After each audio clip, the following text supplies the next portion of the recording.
Ah, les années 80, tu te souviens? Quoi? La reprise, le changement, les enfants du rock, les années Fric et Julie. Ah, Julie, c'était la première fois que je découvrais le ZX81 et ses jeux vidéo. Et de quoi tu me parles? Le ZX81 de Sinclair. C'était pas ton premier micro, ça? Sûr que c'était mon premier micro, un monstre de puissance dans un minuscule boîtier en plastique noir. Un processeur cadencé à 3,25 MHz. Z80 de Zilog qu'il s'appelait. Attends, tu sais qu'aujourd'hui il est dans la Game Boy, le Z80. Laisse tomber avec ta Game Boy. Moi, ce que je peux te dire, c'est que mon ZX, il avait une mémoire morte hallucinante.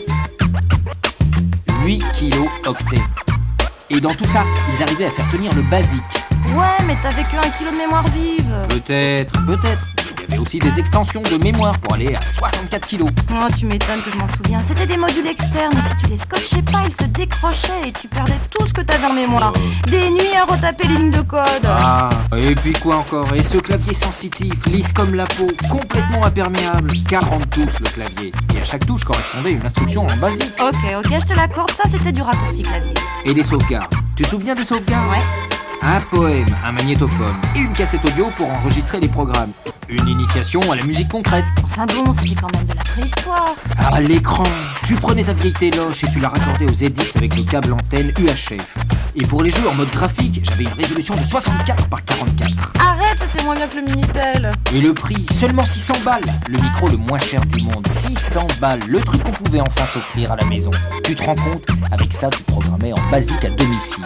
Les plus solides pouvaient même créer leur propre jeu. Et j'en connais pas mal qui ont commencé là-dessus. Ouais, mais bon, c'était un peu spartiate. Non, minimaliste.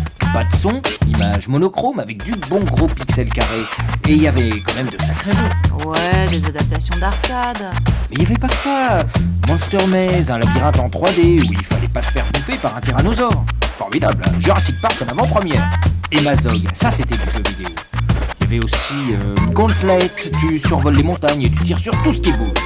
Il y avait même des jeux en haute résolution graphique, 49er par exemple.